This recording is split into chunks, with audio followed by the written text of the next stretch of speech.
Worldwide Hippies presents Hippie News and Stuff with Winston Smith and the Worldwide Hippies News Team.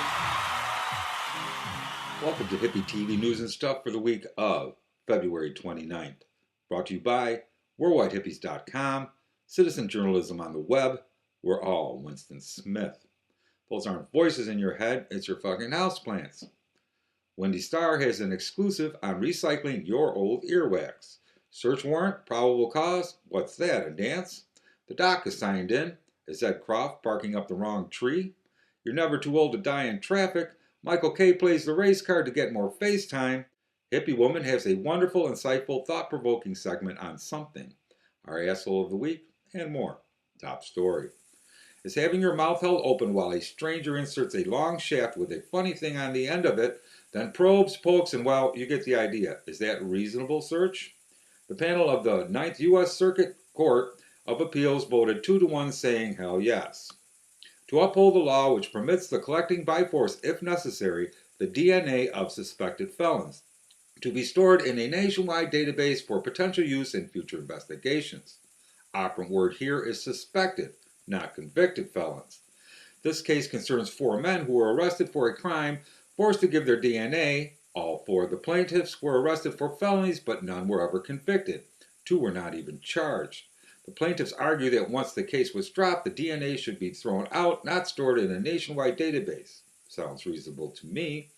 If the police take your wallet when they arrest you, should you not expect it back when you are shown not guilty of a crime and released? 2 pompous judges, Judge Milan Smith and Judge James Dale Todd, say no. We take it, we keep it. Like fingerprints. The only sane judge, who has obviously read the Constitution, says bullshit. Judge William Fletcher said the DNA law ignores an important distinction that he said applies to the collection of fingerprints. Fingerprints may be taken from an arrestee in order to identify him, to determine whether he is who he claims to be, and or to help solve the crime for which he was taken into custody to begin with. What the deciding judges are saying is DNA can be taken from anyone suspected of a crime even before they are arrested or charged. DNA samples were not taken from the 4 plaintiffs in order to identify them, he said. Rather, they were taken solely for harassment purposes without a warrant or reasonable suspicion. The taking and storage of such DNA samples solely for future investigations is invalid under existing legal precedents and the Constitution, Fletcher said. The majority rejected concerns that DNA data might be misused or contribute to an all-knowing surveillance state, saying, although plaintiffs use the phrase DNA profile to evoke images of an oppressive big brother cataloging our most intimate traits, we like to think of it as a tool for policing and keeping the masses under control. Keeping the masses safe. Well, I think it's time we start collecting some body fluids on a regular basis from this crowd and start a little database of our own. We can call it, let's keep track of how many public servants, elected or not, are functioning under the influence of mind-altering drugs, legal or not, alcohol, or possible crimes past and future. And cameras too. Let's watch these pillars of self-righteousness in the wild for their own safety. Now here to get the job done safely is the doc. What's up, Doc? Hippies, pausing el barrio. Winston, thank you so much, brother, for the kind words, and Bugs, well, gonna do a little semiotics today, hence the hat with a tassel. Semiotics of working, you could call it. Take a look at this image, which was circulating on Facebook the last couple of days, and see if you can figure out what there is about the tone and tenor of the goddamn thing that just gets right the fuck up old Woody's former labor, pro-working man's aching fucking back.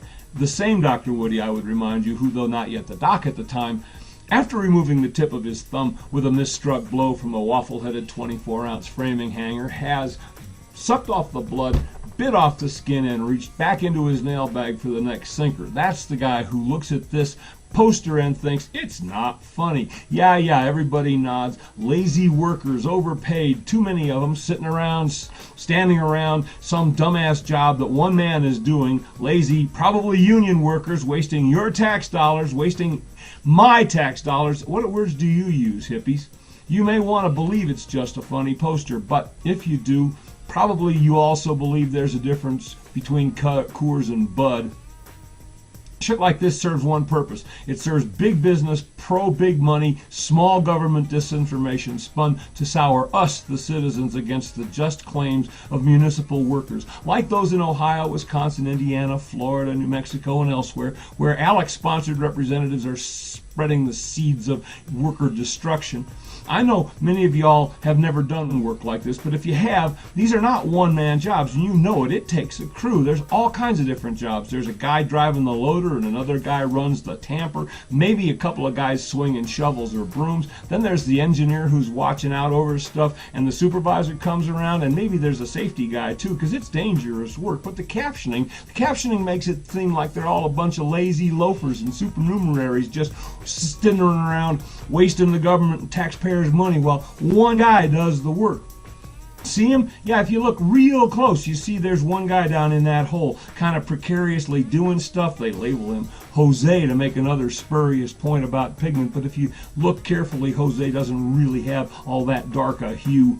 So, on to reality. Do any of you know how unstable that kind of dirt can be if it's been disturbed and excavated? There's only room for one man in that hole, and you know that only if you've ever worked in a hole like that. That stuff can fall in on you and kill you in a minute. I've been on crews where it happened. You cannot unbury somebody as fast as the dirt can cover them up and kill them. So, OSHA has safety rules governing how many men can be in a hole of a given size safely. Rules that, they say, the remaining GOP clown candidates would eliminate, but I digress.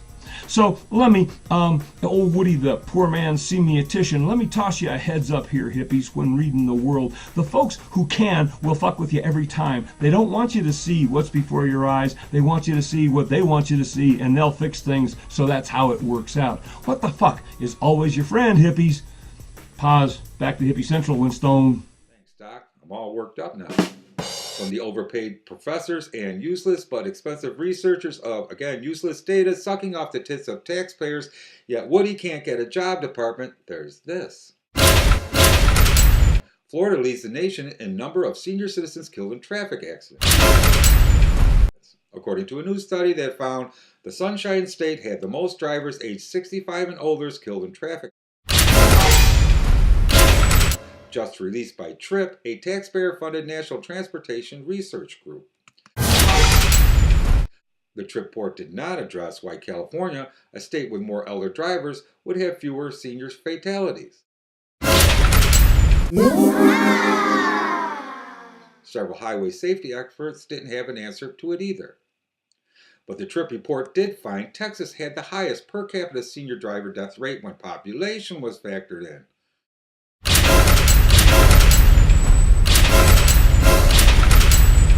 So we followed along with two elderly Texans to find out why.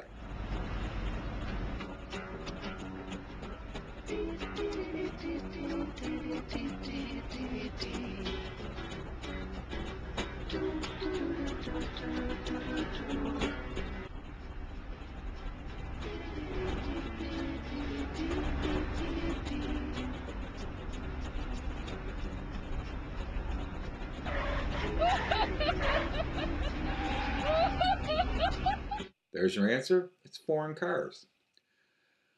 Well, here's Ed Croft to tell you what's been dogging him these days. Oh, hey there, Winston. How's it going? You know, been chasing the dogs around here lately. I got one dog that seems to like to chew holes through the fence, and the two of them end up getting out. So, you know, it's been kind of hectic around here, around the house, and just trying to keep all that all squared away. You know, speaking of dogs, what's all this with wagging the dog? You know, I just saw a recent study that said only 3% of people are really all that concerned with the morality issues. And we're talking about things like abortion and contraception and everything. But yet, that seems to be the main topic that we see all over the place. I mean, everybody's going on and on about this big to do with the church and contraception, and them being forced to, you know, provide contraception when it's against their religion and everything. And okay, you know, I get it and all that, but that's not the main issue. What I don't see us talking about is the one that concerns people the most. And when you look at that recent study, I mean, a lot of people are concerned about the economy, but that's not what we're talking about. Now we're seeing gas prices go up and everything, and of course everybody's jumping on Obama and wanting to blame him. But it's not all Obama's fault. Obama's not over there raising the prices. That's got to do with speculators. And, you know, the economy is the big issue here. But they seem to want to get into these wag the dog issues and get people on the hot button issues that really get passions flowing, like abortion and contraception and, of course, freedom of religion and issues like that. So they get people all excited about all that so that they're not looking at the economy at all. And the thing is, we got wars going on. We need to bring our people home. You know, our economy is being sucked dry by these wars. But nobody's wanting to look at that issue. Nobody wants to talk about that issue. They instead want to stir other issues up that people, you know, while they're very passionate about it, that's not what they're concerned about. They're more concerned about the economy and getting people back to work. You know, I think maybe if we the people stop following all this wag the dog stuff and push on our legislators to fix the economy, that maybe something might get done. But if we keep wanting to just follow along with all this nonsense, then nothing's ever going to get done. So think about that. Think about what is your real concern? Where are you? Are you concerned about the economy? Then don't let these guys stir the pot and get these other issues going. Put them back on point. Keep hitting them about the economy. Keep questioning about the economy. And let's see if we can't get our legislators to start listening to we the people. My heart to your heart, one spirit. Back to you, Winston. Thanks, Ed. Save those dogs, man. We may need them in the future. We'll be right back.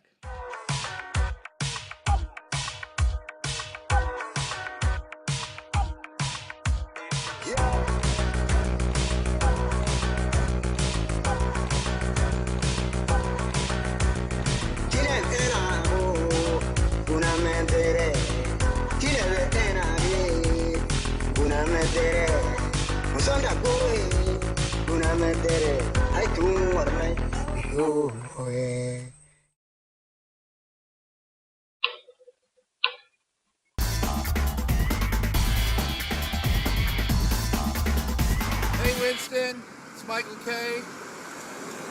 Motioning Joan to come in closer. Hey Winston, I'm at the Martin Luther King Jr. Center for Nonviolent Social Change. You're a hippie who's into peace, aren't you, Winston? So here we are. Follow me. I got to show you guys something. I got some new poems here. Joan, I have like 13,000 poems on my hard drive, and Joan went through them and went down to 70 love poems. We're going to try and get a romance poetry book by Mikel K out. So that's what some of these are. I'm going to read these in a minute, but I want to show you something first.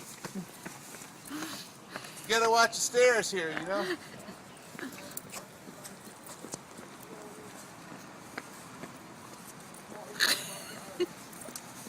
I'm trying to keep it at 3 minutes, Winston. Did you see I fell trying to get up here?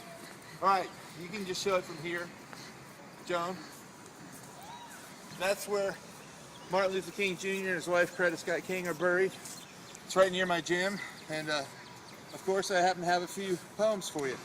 This is called Making Love Is Not Love. I would have walked, I would have run, I would have crawled. I would have done what it took for love. But I am much older now. Take that into consideration. And I have been in love before. I have seen it begin and I have seen an end. And now I see why it is better for someone who might love to be my friend in the beginning, if not the end. It's pretty deep, you know. Can you guys wrap your hippie hands around that? Am I doing it right, Winston? What's the time looking like, huh? This is called Everything Is Alright. Sometimes you get served. Sometimes you are the server. Sometimes you get yelled at. Sometimes you do the yelling. Sometimes you are firm. Sometimes someone is firm with you. Sometimes you do the breaking up. Sometimes someone breaks up with you. Sometimes you do the cooking. You know where this is going, don't you? Sometimes you get cooked for. Sometimes your goose is cooked. Sometimes you cook someone else's goose. Sometimes you get love. Sometimes you give love. And when the giving and the getting are good, everything is all right. This is called Cradle Me. It's going to be the last page of the book. Don't go, cradle me. Don't go, cradle me. Keep me safe, keep me warm when it's cold, keep me cold when it's warm. Don't go, don't go. Can you see why that's the last page of the book? I'm saying don't go, like the book's ending and I'm saying don't go. That is so clever. All right, you flashed a peace sign, that meant 2 minutes, right? All right, this is called We Might Be Together Forever. Oh, heart and soul, you no longer belong to me. My soul I gave to my higher power. My heart I gave to a girl. All right, Mikel K, turning it back to Winston. Back. Thanks, Michael, for that important information. Now, here's Wendy Starr with her top 10 uses for earwax.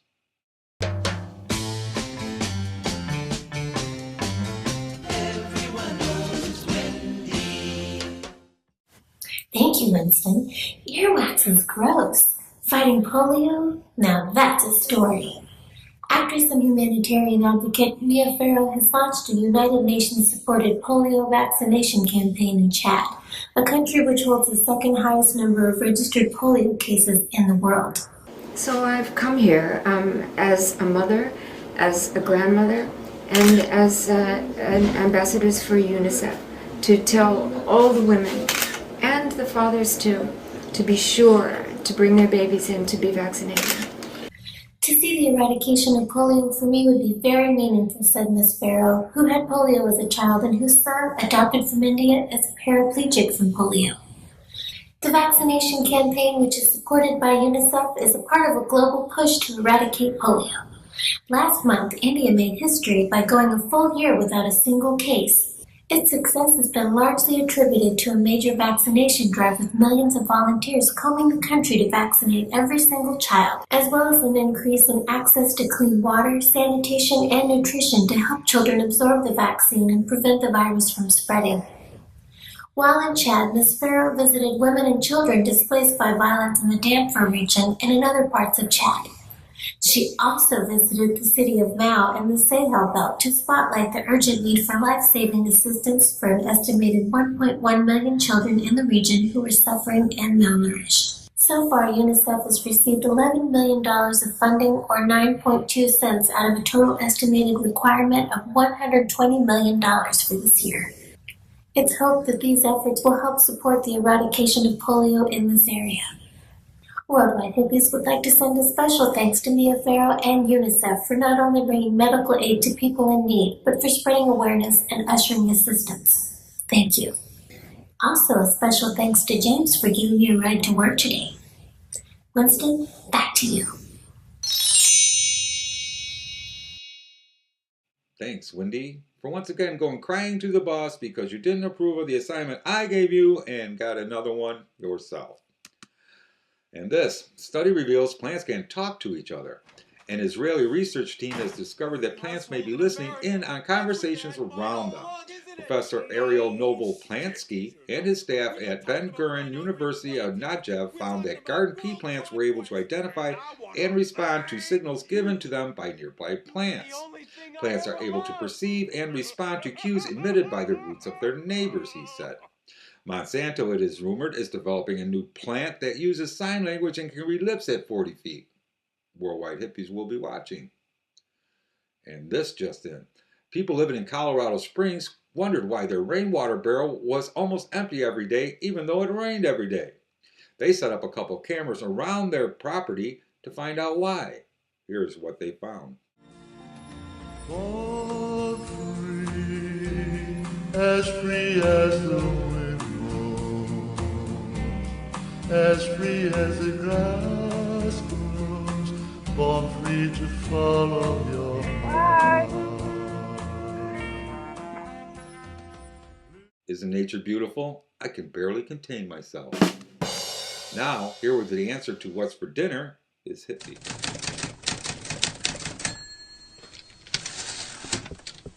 Hi, Winston.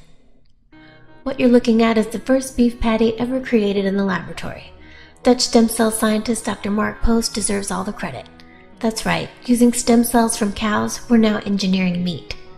Dr. Post said, in October we're going to provide a proof of concept showing that with in vitro methods, out of stem cells we can make a product that looks like, feels, and hopefully tastes like meat.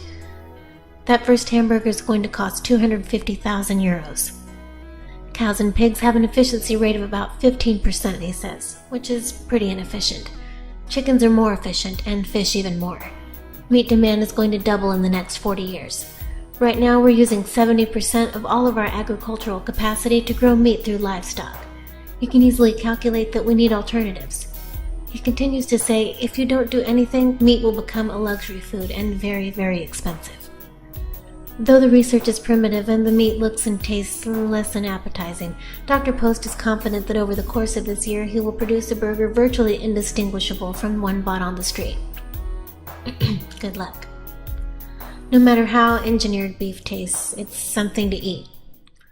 A man in the UK was found by a motorist on Saturday stranded in his snowed-in car.